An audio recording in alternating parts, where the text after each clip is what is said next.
In December 1958, a young man named John Unitas led a young team called the Baltimore Colts into the first sudden death overtime in professional football history.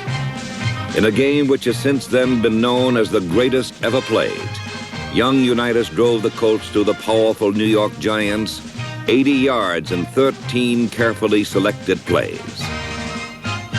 As the nation watched and tingled with excitement, a fullback named Alan Amici burst one final yard, and the Baltimore Colts had won their first world championship.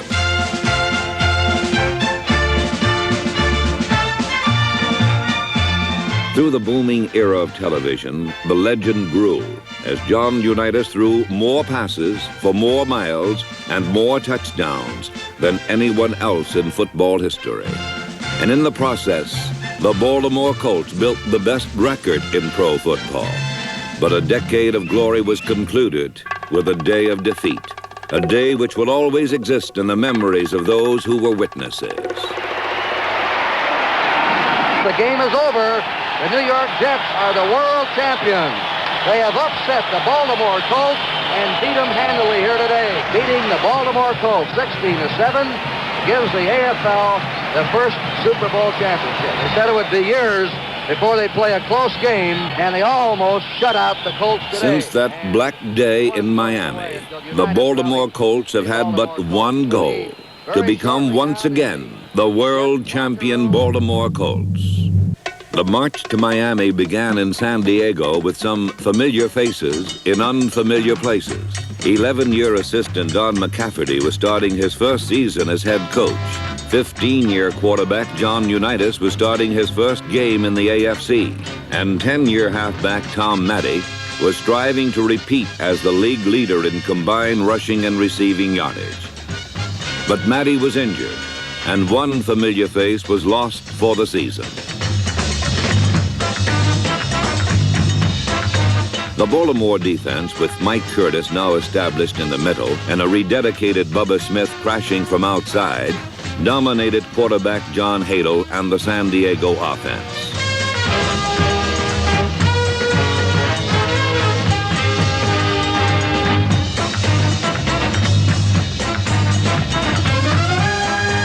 Since Super Bowl III, the Colts had become a young team again, averaging only 25 years of age. The top runner was suddenly a rookie, a 215-pound Texas bull named Norm Boulash.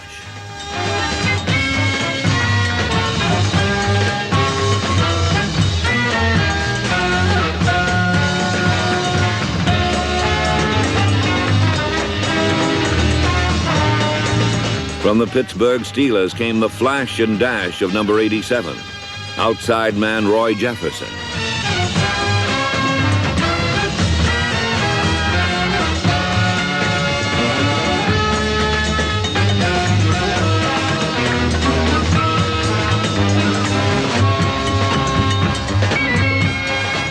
In field goal situations, another new man was called upon, rookie Jim O'Brien. In his first game, trailing by 1 point with less than a minute to play, O'Brien was to field just a sampling of things to come. O'Brien's field goal beat the Chargers 16-14, and then came the reunion the Colts had awaited for almost 2 years. 62 times Broadway Joe Namath gunned the ball into the Colt defense. 40 were caught, but 6 of these were by the guys in the white shirts. 3 by number 20, Jerry Logan. The Colts' 29-22 victory not only gained a measure of revenge for their only previous meeting, but also left the title hopes of the New York Jets crumpled in the dust of the Shea Stadium infield.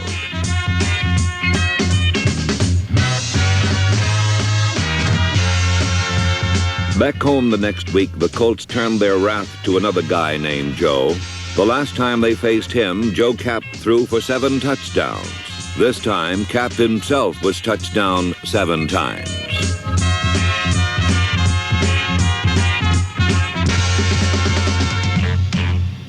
All the touchdowns were handled by the master himself.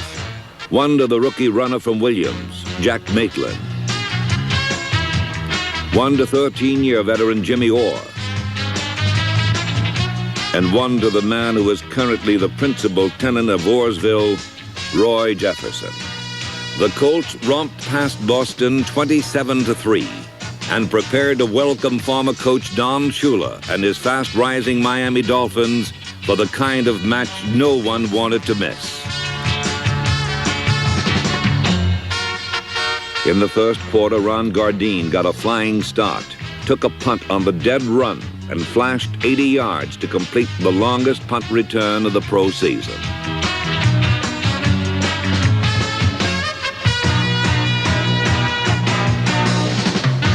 Not to be outdone, Jim Duncan returned to kickoff 99 yards, the longest play of the AFC season, on two of the longest legs.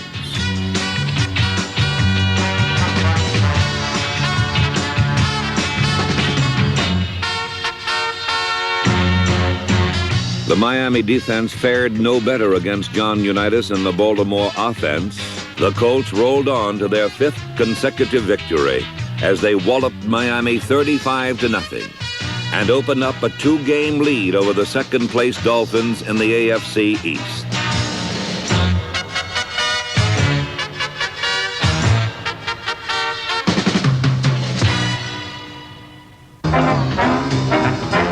John Unitas is one of the best play callers in football.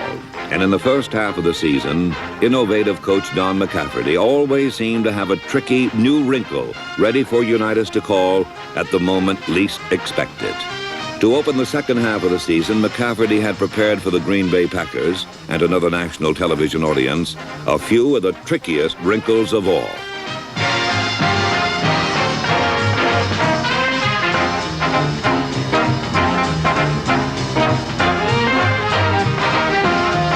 Jerry Hill slogged into the mud and murk of the Green Bay end zone, and the Colts were a winner for the sixth straight time.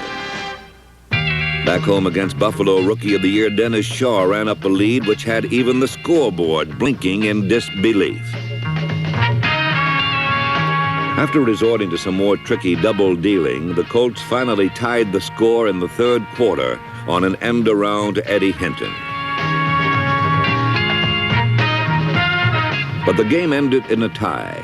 The sixth-game winning streak was broken, and a period of frustration set in for the Colts. The frustration continued into the following week in Miami, where quarterback Bob Greasy passed and ran the Dolphins to a convincing victory.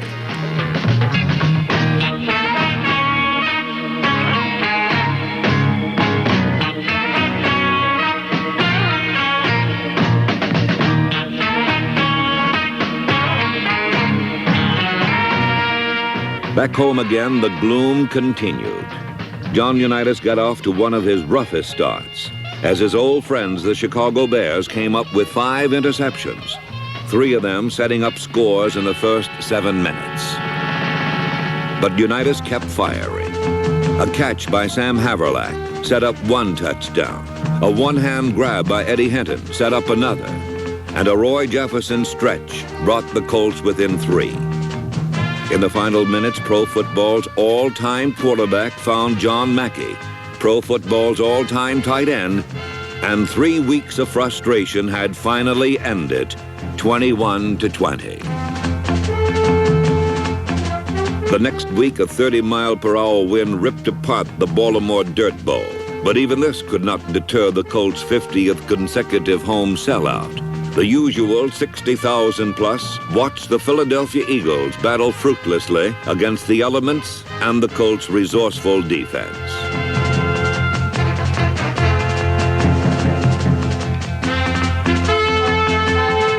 Throwing to receivers he sometimes could barely see, John Unitas led the Colts to within 1 game of a division title.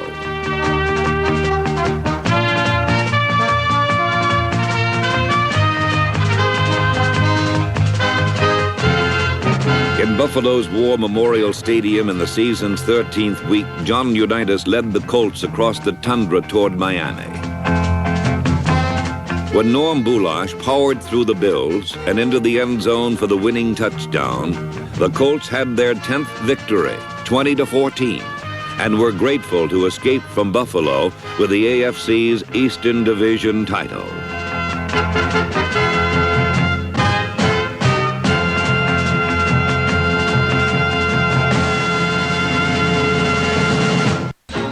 Returning hero John Unitas started the final game of the regular season, but this was to be Earl Morrall's day against his old tormentors, the New York Jets.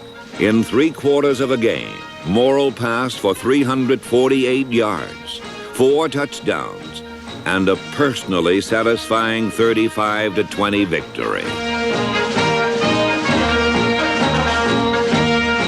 The leather-tough Colt defense, led by the animalistic stalking of middleman Mike Curtis, seemed even tougher against the Jets.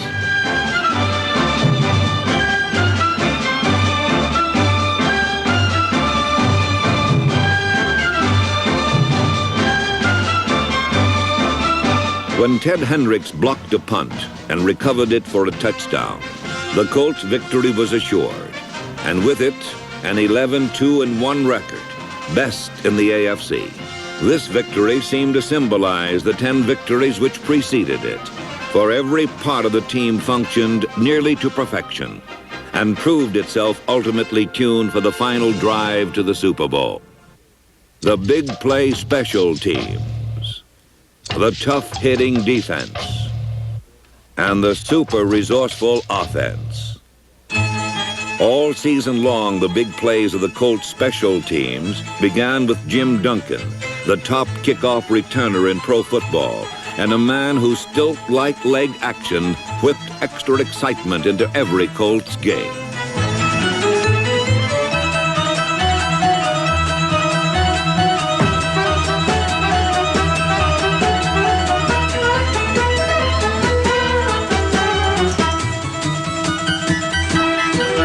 And there were the stop-and-go punt returns of Ron Gardine, who skipped and darted over more ground than any other punt returner in the conference.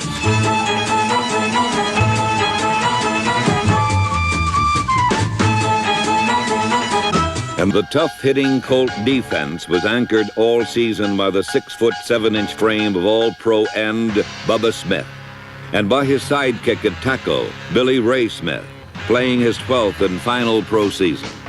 At the other tackle was defensive captain Fred Miller, quick with the clamps on the enemy, as were defensive end Roy Hilton, and a pair of big, quick rookies, Jim Bailey and Billy Newsome. The linebackers all pursued to hit, every man a hitter. Mike Curtis, Bob Grant, Ray May, and the mad stork, Ted Hendricks, and the backs, every man a hitter, Jim Duncan, Charlie Stoops, Tom Maxwell, and all conference safeties, Jerry Logan and Rick Volk. Every man a hitter, every man a resourceful scavenger, a defensive devourer with a voracious appetite for the ball or the man who holds it.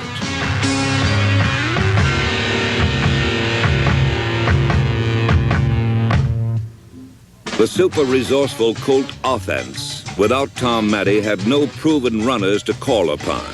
At times, number 17, Bucknell Sam Haverlack, was the man, but he is projected as a quarterback in the future. At times, number 34, former Detroit line Tom Nowatzki, was the man. He was not fast, but he was terribly persistent.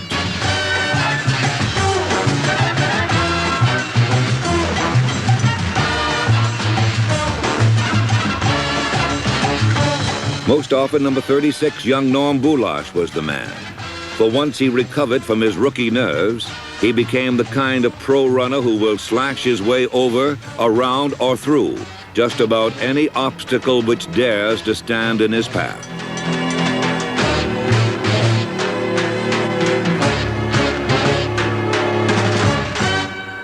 The foundations of any offense are the men who exchange their pain for their quarterback's peace of mind. Men like centers Curry and Gould, guards Wrestler, Williams, and Johnson, tackles Vogel, Sullivan, and Ball.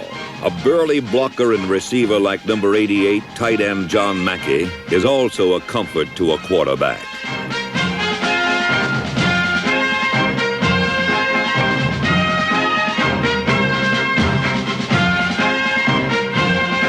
The Colts were blessed with two excellent tight ends. The other was number 84, rough and tumble Tom Mitchell.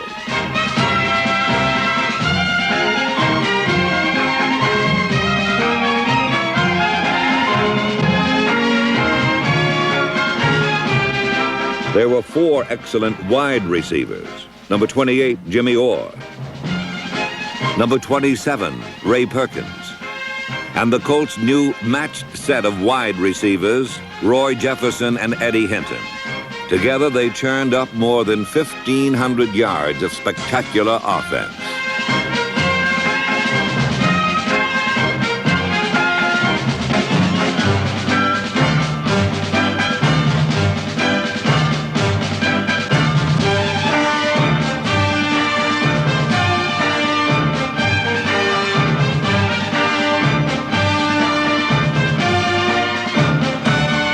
With a pair of receivers like Hinton and Jefferson and a pair of passers like Morrill and Unitas, the Colts rapidly became the highest scoring team in their conference and the best prepared for the playoffs.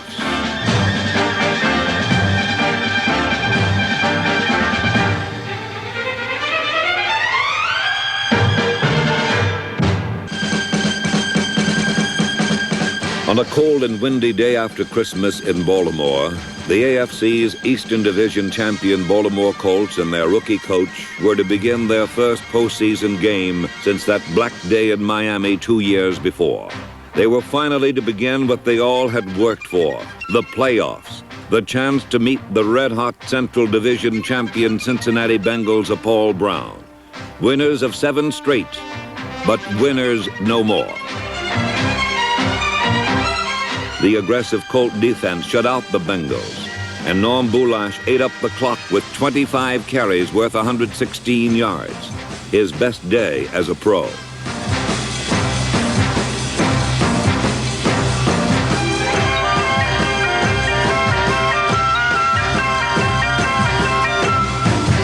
The Colts won 17-0 and earned the right to meet the Miracle Makers from Oakland in the AFC Championship game. Almost immediately, the high-powered Oakland attack felt the full pressure of the Colt defense.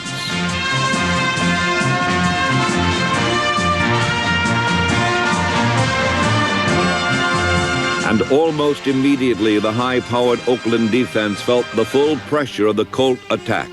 Although at least 3 touchdowns just barely missed connections, there were enough completions to give the Raiders one of their worst days in years.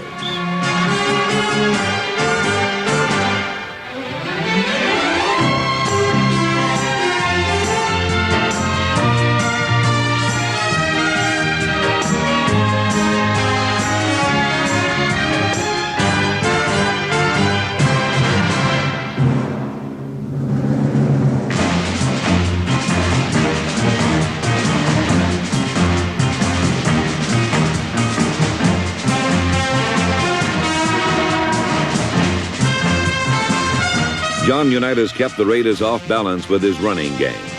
Tom Nowatzki ran well, but usually his job was to clear the way for Norm Boulash.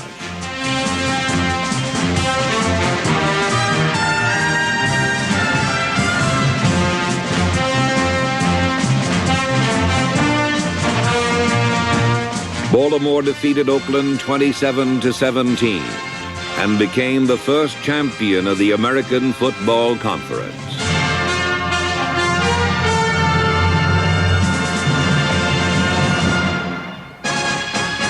On January 17, 1971, there came into Miami's Orange Bowl a team which the nation had counted out in the season's second week, a team which had defied the experts. The Baltimore Colts had returned to the Super Bowl. At first, John Unitas had bad luck against the Dallas defense.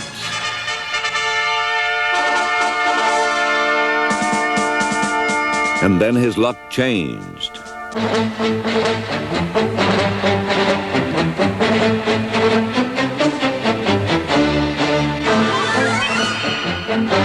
But finally, Dallas crushed Unitas with a doomsday blow to the midsection.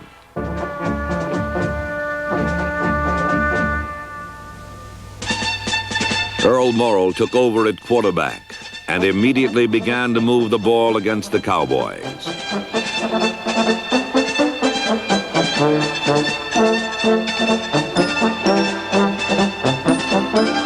Behind by 7 points, the Colts' crazy quilt offense moved up and down the field, but was unable to score the tying touchdown.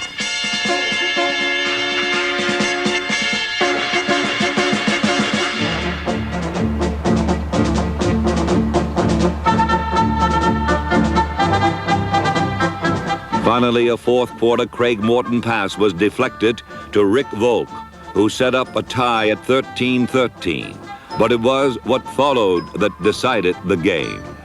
Dallas, a second down, 35 yards to go. Morton being chased by Bubba Smith. Intercepted by Mike Curtis. Mike Curtis intercepts, and Baltimore has a chance now to win it. Baltimore has the ball on the Dallas 28. Here comes O'Brien. 9 seconds. Young Jim O'Brien, a rookie. And the kick is up. The kick is good. Jim O'Brien with 5 seconds. Jim O'Brien, with 5 seconds left, ended the pro season the same way he had begun it, as a hero. He was a hero and will always be, but he was only one among many who made their team the world champion Baltimore Colts.